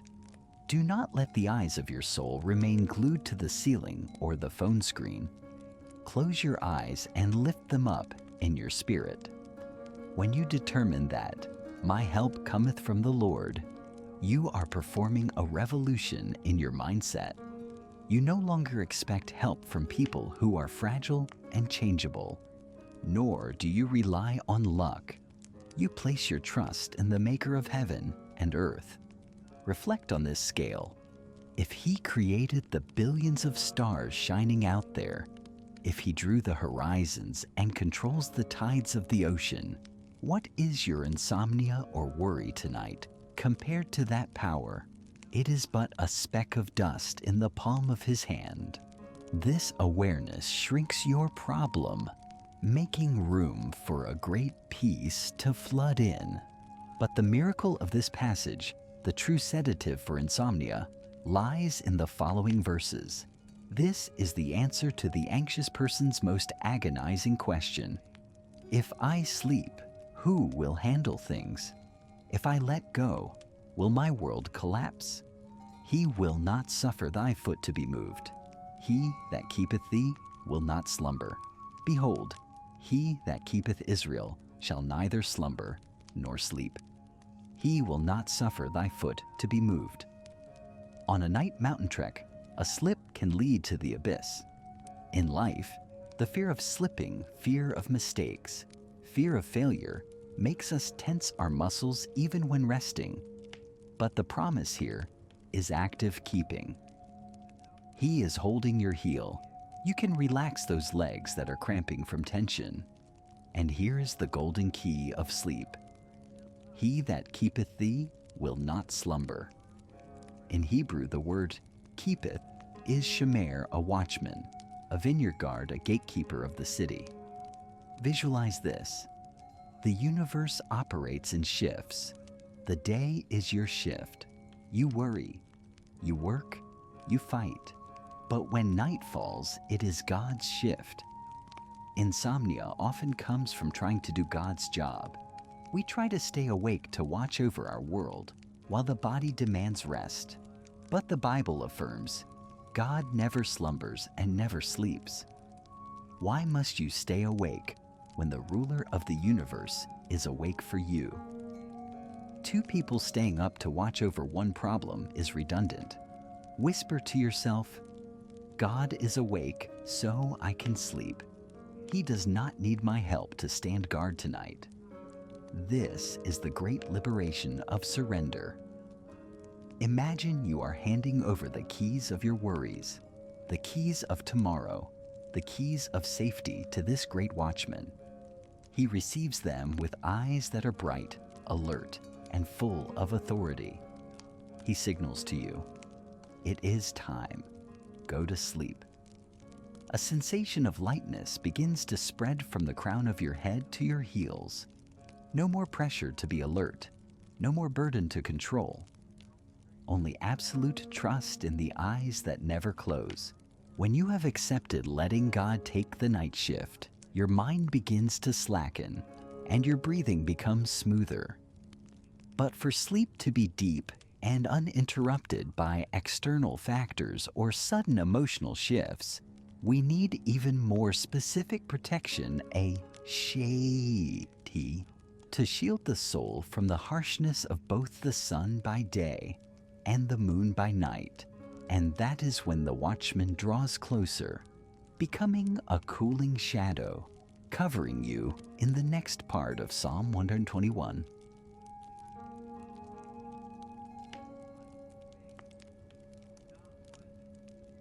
When a watchman stands on the tower, he observes from afar. But the God in Psalm 121 does not merely observe. He moves close to you to perform a more subtle therapeutic function, regulating the temperature of the soul. Modern life is a furnace of pressure, where we are often scorched by stress or frozen by cold loneliness.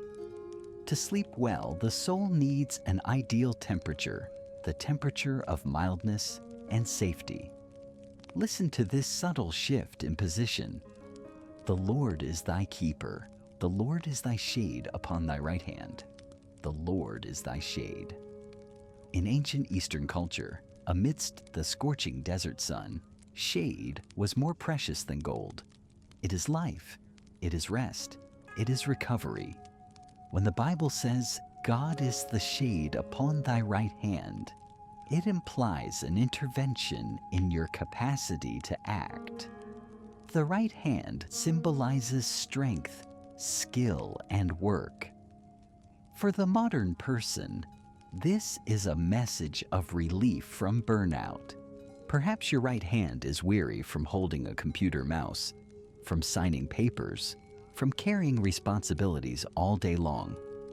Tonight, God comes as a cool shade, covering those working hands, soothing the burning of sinews and nerves. He says, "It is enough. Let these hands rest in my shade." And from that shade, the promise of protection expands into two dimensions of time, resolving the two greatest enemies of peace. The sun shall not smite thee by day, nor the moon by night. The sun shall not smite thee by day. This is protection from tangible, glaring, and harsh pressures, deadlines, conflicts, the demands of making a living. They are like the harsh sun trying to wither your soul. But God promises that even if the sun rises tomorrow, that harshness will not be able to smite the deepest part of you. But more importantly, for tonight's sleep is the second half. Nor the moon by night. Why does the moon cause harm? The ancients believed moonlight caused madness. The word lunatic comes from lunar. Through the lens of psychology, the moon represents the tides of emotion, nameless sorrows, depression, and the racing thoughts that often rise when night falls. Night is when reason sleeps and emotion wakes. You fear sudden waves of feeling, the gnawing of loneliness. But the promise here is a shield against the light. God will protect you from the manipulation of negative emotions. He keeps your mind balanced, preventing it from being pulled by the moon of melancholy into the whirlpool of insomnia. You are safe from both external pressure, the sun, and internal instability, the moon. When the two extremes of day and night have been neutralized, Psalm 121 concludes with a comprehensive enclosure, closing every avenue through which anxiety might enter. The Lord shall preserve thee from all evil. He shall preserve thy soul. The Lord shall preserve thy going out and thy coming in from this time forth and even forevermore. 3 times the word preserve is repeated like the beat of a steady heart. He shall preserve thy soul. The body may be weary, but the soul, the center of life, is placed in an eternal safety deposit box. Thy going out and thy coming in. Our life is a series of goings out, starting a new day, a new project, and comings in, ending resting. Sleep is the most important moment of coming in. When you step into the doorway of sleep, God stands there guarding the entrance. When you wake up to step out into the world tomorrow, He stands there guarding the exit. Every movement you make is within His loving sight. from this time forth and even forevermore. This promise breaks the limits of time. You do not need to worry. Will I be able to sleep tomorrow night? This protection is eternal. It is a constant in the variable-filled equation of your life. Take a deep breath. Feel the cool shade spreading throughout the bedroom. The harsh sun of yesterday has set. The cold moonlight of sorrow is blocked outside the window. You are in God's absolute safe zone. However, even though the outside is carefully protected, sometimes within our hearts, there remains another noise. That is the noise of the proud self, of unfulfilled ambitions, of the struggle for control. To reach the highest realm of sleep, the sleep of complete quietness, we need to learn the final lesson from King David. Not the lesson of a warrior, but the lesson of a weaned child, knowing how to lie absolutely still in its mother's arms.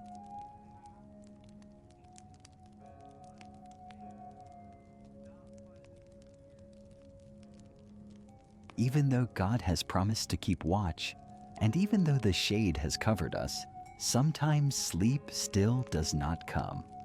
Why? Because inside our narrow skulls, another storm is still raging. It is the storm of hidden pride, of the need to control, the need to understand everything.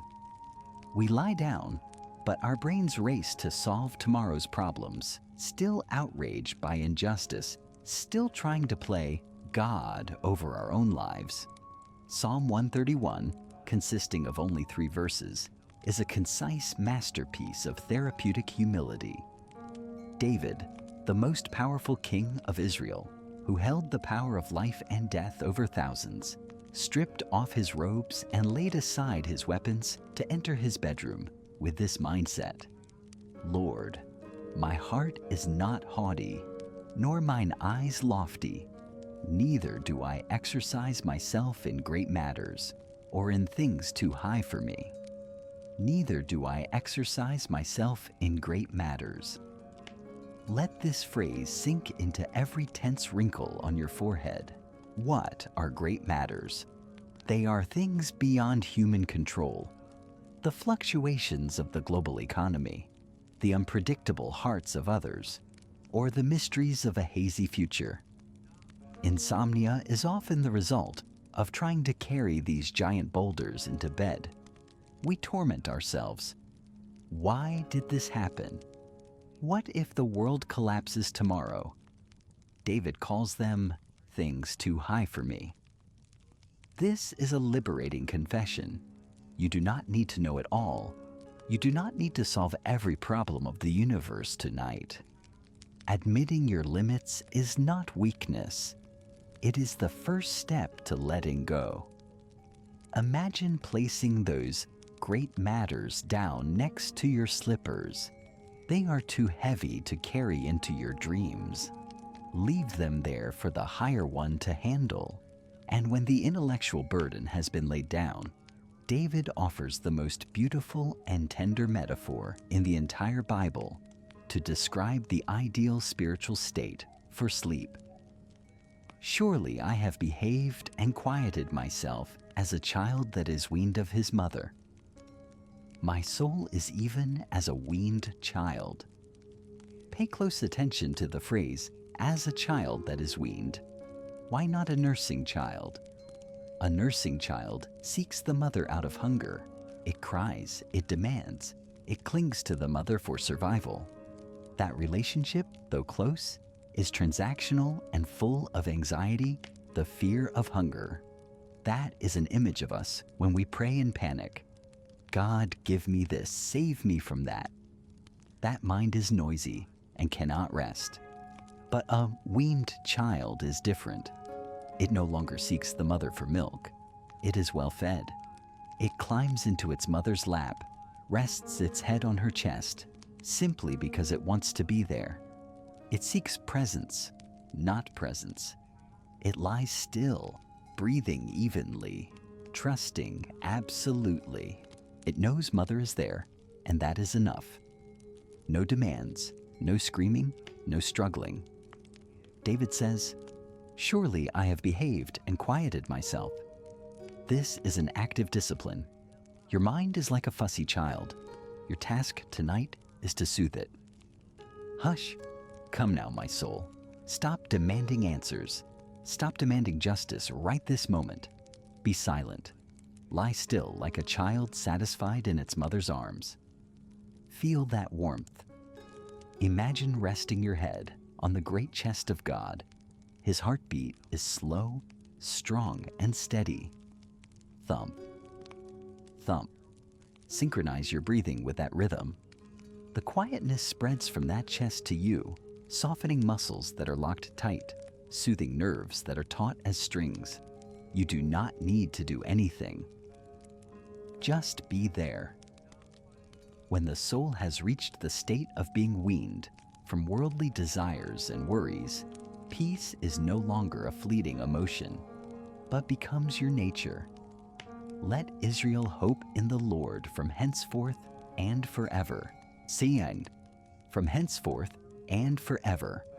Sleep comes not because you force it, but because you have let go of all other graspings. Hope here is not anxious waiting, but sure rest. You drift into sleep with a slight smile, like a child falling asleep in arms, knowing that when you open your eyes, that love will still be whole. The space around you is now completely silent. The shade of God protects the outside.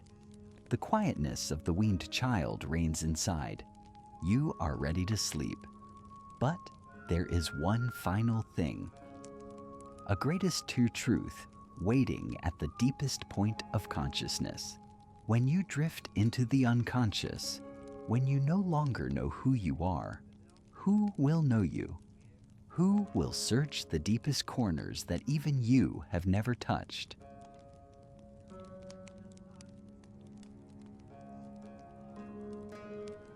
Late night is when the masks fall off. Throughout the long day, we play the roles of diligent employees, perfect parents, or strong individuals who know no pain. We brace ourselves to perform for the world. And the root cause of insomnia often stems from the fear of being found out, fear of exposed weakness, fear of judgment, or simply the exhaustion of hating our true selves. But as we enter the sanctuary of Psalm 139, King David flings open the doors of the soul, inviting us to face the one who has seen through it all before we could even cover it up. The opening words sound like a sigh of relief from one who has just dropped heavy armor onto the floor. O Lord, thou hast searched me and known me. Thou hast searched me. This searching is like the action of an archaeologist carefully digging for treasure, or a miner sifting for pure gold. God does not glance at you the way society does. He digs deep into the geological layers of your memories, your traumas, and your secret aspirations. And the result is an known me. The word known here signifies understanding at the most intimate level, like spouses, like soulmates. For the one lonely in the night, this is the greatest comfort. You are not a nameless island. There is one who knows exactly who you are, and more importantly, knowing every flaw, he still chooses to stay, not to reject. This unconditional acceptance softens the brain's defense mechanisms, allowing you to completely relax. This insight extends beyond thoughts to cover the most ordinary physical movements. Thou knowest my downsitting and mine uprising. Thou understandest my thought afar off. My downsitting and mine uprising. Think about it. Does anyone care if you sit down or stand up? Those are meaningless, tedious actions. But God does. He cares about every trivial detail of your life. This dispels the feeling of, I don't matter. God's presence seeps into every ordinary moment, turning tedious seconds into a sacrament of providence. Understandest my thought afar off. This is the key to stopping panic attacks. Before an anxious thought can fully form in your head, before it turns into fear, God has seen it from afar. He knows its source. He knows why you are sad, why you are worried, even when you cannot name that emotion yourself. You do not need to try to explain or justify yourself to God. You only need to lie there and let Him understand. The silence between two who understand each other is more precious than 1,000 words. David continues to describe this insight as a thorough envelopment. Thou compassest my path and my lying down, and art acquainted with all my ways. Compassest. God is like a farmer winnowing grain, separating the chaff from the kernel. He separates useless worries from your lying down. He is acquainted with every habit, every flaw, every step you take. Nothing about you surprises or shocks Him. Safety comes from knowing you are in the hands of the expert who understands you best. And then, the climax of this opening is the liberation from the pressure of language. For there is not a word in my tongue, but lo, O Lord, Thou knowest it altogether. Sometimes we lose sleep, regretting words spoken, or struggling to find words left unspoken. Hypothetical dialogues keep running in our heads, but this verse says, stop, God knows it all. Even before the word leaves your tongue, He understands its full meaning and motive. You do not need to rehearse for tomorrow anymore. Entrust your words to Him. Concluding this first thought is an image of the great embrace of space and time. Thou hast beset me behind and before, and laid thine hand upon me. Beset me behind and before. Behind is the past regrets, mistakes, the what-ifs. God has beset it. He has handled it with forgiveness.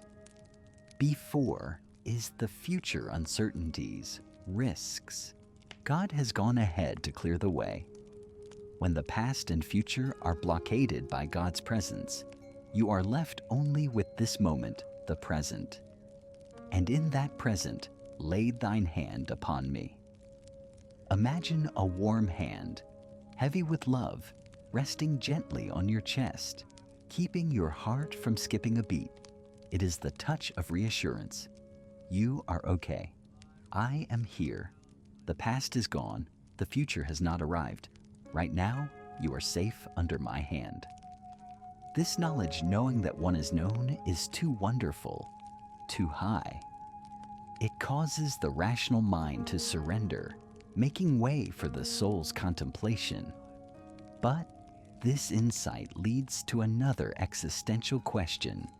If God knows all and covers all, is there any place for a human to flee from that presence? Or in other words, how vast is that presence?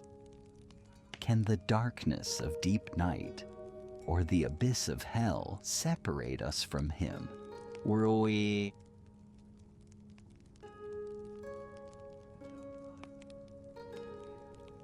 In the long nights of insomnia, the most terrifying sensation is not the noise, but the chilling silence of separation. You feel as though you are drifting on a small raft in a pitch-black ocean, completely isolated from the shores of life and joy. You ask yourself, is there anywhere I can escape this pain? Or worse, will I drift to a place where even God cannot find me? David, in his deepest moments of contemplation, posed the philosophical question of existence. Whither shall I go from thy spirit? Or whither shall I flee from thy presence? Whither shall I go? This question is not a challenge, but a realization of the omnipresence of the Creator. Often humans want to flee God when they err or suffer greatly. We want to crawl into a cave to lick our wounds alone. But David realized that fleeing is meaningless, not because God is a jailer, but because He is the atmosphere. You cannot flee from air, just as the soul cannot exist outside of God's presence. And then David draws a grand spiritual map covering both the vertical, heaven, hell, and the horizontal, ocean. If I ascend up into heaven, thou art there. If I make my bed in hell, behold, thou art there. If I ascend up into heaven. This is easy to understand. When you are joyful, successful, happy, the peak of emotion, God is there. But the second half is the life-saving medicine for the depressed. If I make my bed in hell, behold, thou art there. The word hell here is Sheol, the place of the dead, the abyss, or absolute darkness. In modern therapeutic language, this is the image of the dark night of the soul. It is when you feel so desperate, you do not want to wake up, when the bedroom turns into a prison of gloom. You think God has abandoned you in this dark place, but no. Behold! An exclamation of extreme surprise. Even at the absolute bottom of pain, right where you think it is most filthy and terrible, God is there. He does not just sit on a high throne. He reigns even in your valley of the shadow of death. You are not alone in your pain. His presence permeates even the quietest tears. Continuing the journey, David takes us flying across immense geographical distances. If I take the wings of the morning and dwell in the uttermost parts of the sea, even there shall thy hand lead me, and thy right hand shall hold me. The wings of the morning. This is a poetic image of the speed of sunlight at dawn, flying from east to west in an instant. Even if you move as fast as light or flee to the ends of the earth, the uttermost parts of the sea, even if you feel pushed to the edge of society, forgotten, or lost in a strange land, the result remains. Thy hand lead me, thy right hand hold me. His hand leads guiding when you are lost. His right hand holds gripping tight when you are about to sink. Imagine tonight, you are lying in bed, but your mind is drifting in the ocean of worry. Feel an invisible hand grasping your wrist. A firm grip, not loose. You are anchored in peace no matter how great the waves outside. And finally, we come to the most important section for sleep facing the darkness. Nyctophobia is a primal fear. Darkness represents the unknown, danger, and loss of control.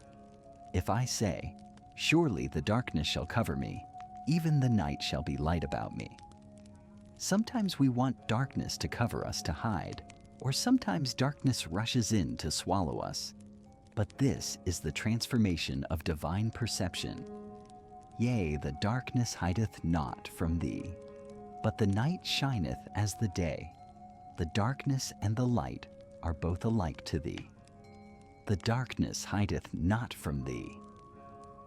Why do we fear darkness? Because our eyes see nothing in it. We fear stumbling, monsters, enemies. But to God, the night shineth as the day. God has supernatural infrared vision. To him, there is no difference between the scorching noon sun and the pitch-black winter night. The darkness and the light are both alike to thee. This brings ultimate reassurance. Close your eyes. What do you see? Pitch black, right? But change your perspective. That blackness is not emptiness. It is God's blanket. Because God sees everything clearly in this darkness, you can borrow his eyes. You no longer need to strain your eyes to keep watch. Your protector sees through the night. If there is any danger, he sees it before it touches you. if there is any blessing coming, He sees it approaching. Therefore, the darkness in your bedroom right now is no longer a den of demons or fear. It becomes a quiet sanctuary. The darkness is merely a physical environment, helping your body produce melatonin for good sleep, while spiritually, you are lying in the dazzling light of protection. Relax your shoulders. The night surrounding you now is so gentle. It does not threaten, it embraces. You are in the safest place in the universe, in the unblinking sight of the omnipresent one. Whether you ascend to heaven, He is there. Whether you feel like you are in the emotional abyss, He is there. Whether you turn off the light, He still sees you as clearly as day. No distance can separate. No darkness can obscure. But if God covers the external space like that, does He understand the complex structure inside this body? Does He understand the genes, the blood vessels, and even the defects you carry? To reach cellular level trust, we need to step into the final part of this journey, where we discover that we are not a random product of evolution, but a masterpiece woven fearfully and wonderfully.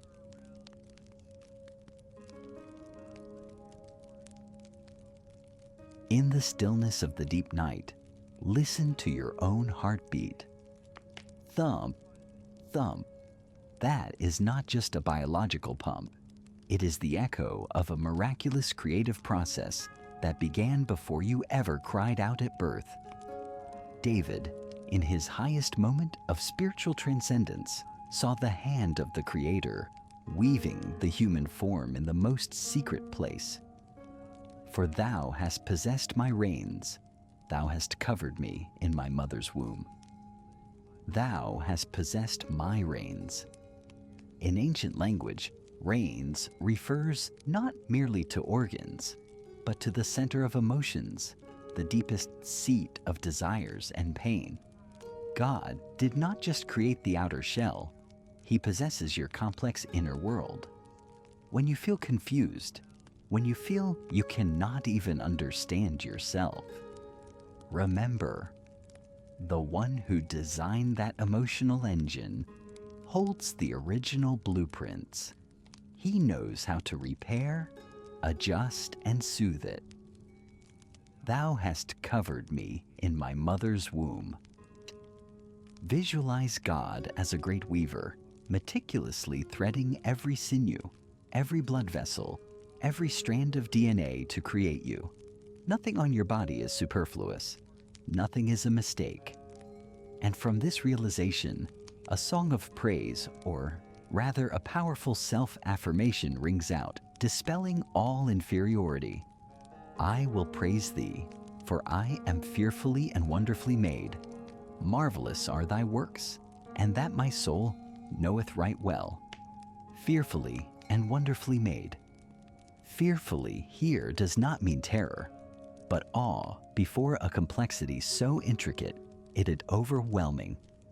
You are a wonder of the universe. Tonight, if you are despising your body because of sickness, aging, or imperfection, stop.